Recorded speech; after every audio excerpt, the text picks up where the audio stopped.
Imagine for a minute that you've done all the practice, you spent all the money, you've got all the equipment, you spent hours and hours out practicing. You've got a good tree stand, nice bow, and you finally, after 5 years of hunting, get your trophy buck in front of your stand. You put all this work into it. You draw back, you get your arrow on him, you get steady, and you miss the shot.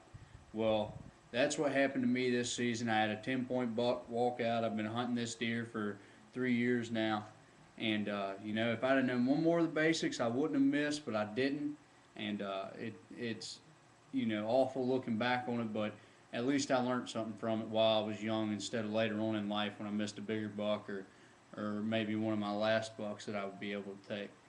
So, don't make the same mistakes I did. Maybe I can show you today the mistake that I made so that you don't make the same one. All right, first I'm going to show you the things we need to shoot a bow. All right, you're going to need an arrow. This is a carbon fiber arrow with 2 green and 1 white fletchings. All right, I've got a broadhead in my arrow. There are field points and broadheads. Are 2 different types of heads on arrows. Okay, I'm going to shoot a broadhead just because that's what I've already got in it. Broadhead simply just screws out, and you can change it to a field point if you want target practice. Broadheads fly truer for when you're hunting, though, because when you're hunting, you're going to be shooting these, so you want to practice with these. This is a 180 grain tip on a Crimson Talon broadhead, and these are carbon fiber, and these are actually Wolverine's arrows. Now, there's your arrow. Obviously, you need that. That's a big part of it. The next thing you need is a release, or I use a release. Some people don't. I do. It simply slides on my wrist. I bring back, velcroed around, and what it is it's a trigger. You've got this trigger out to the side. You flick it up. You see the teeth on the top close, and whenever I get it around the back string of my bow, when I see the deer, when I hit it or the target, it opens. That way there isn't as much room for mistake. I don't have to pull my fingers off the side of the bow. I can simply just slowly pull in on this trigger, and when it clicks, it fires.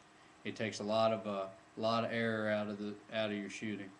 Now we've got our arrow and we've got our release. Now I'm going to show you the rest of the pieces to the bow. And this is where we really get into the guts of the bow. Here, this half moon here with the different pins in it. Those are my sights. You can see some of the color there. I've got a red, a yellow, and a green sight. My first red one is a 10 and 20 yard pin, and then my second one is a 30, and then my green one is a 40.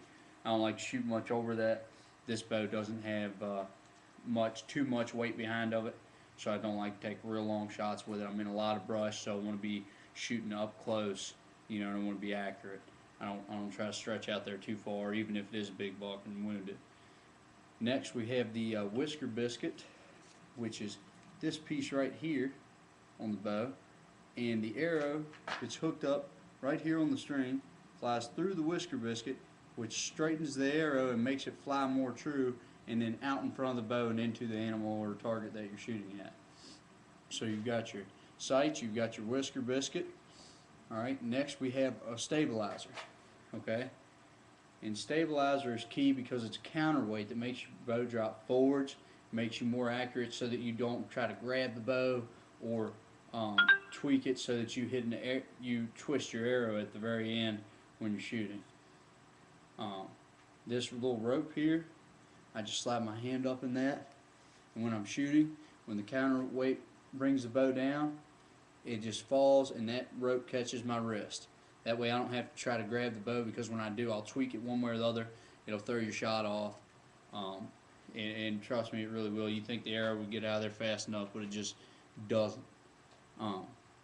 So the only other piece I've got for you is this little hole here, and that is your peep sight. And what happens is when I draw my bow back, I look through that peep sight with my right eye, and that puts me right on the target. I pick whichever pin that I'm shooting for, whatever yardage, and I aim at that pin. If it's a 10-yard shot, I put the red pin into that little circle and look at it with my right eye, and when I squeeze my release, it'll hit 10 anywhere between 10 and 20 yards within about 3 inches.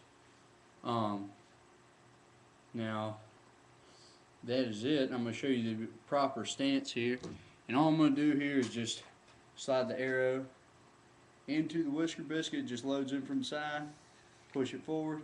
I always kick my white fletchings out to the outside, to my left. Some people do it differently. That's just the way I keep myself accurate every time. Alright, now,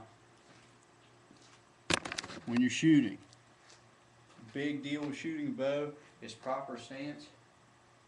When you pull the bow back, you want to have an open hand, you want to have a little bit of a bent elbow, you want to have your lip on your kisser button and your eye on your peep sight.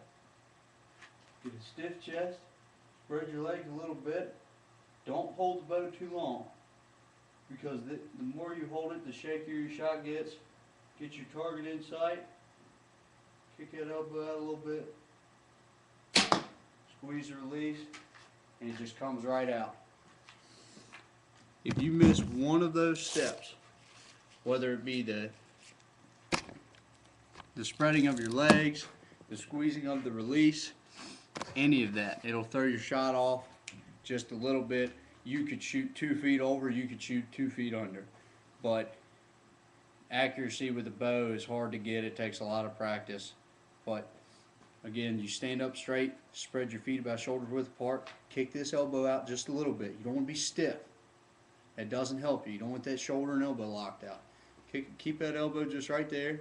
Open hand, because you don't want to be trying to grab that bow when it falls. Open hand, and then you put your lip on the kisser button and look right down the peep sight. Squeeze the release. Bow fires, you don't grab it, it falls forward. After the arrow is good and away from the bow, you can grab it. I grabbed it pretty quick there, but I'm used to shooting my bow, and I'll show you, it's pretty dark out here, but I'll run up and get the arrow back out of the target and show it to you real quick.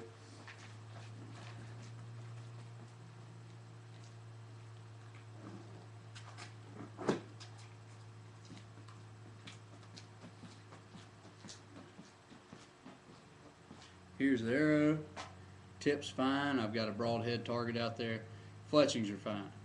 Nothing wrong with anything, we didn't damage the arrow when we shot it, which is another thing with proper stance and release, you can damage your arrows.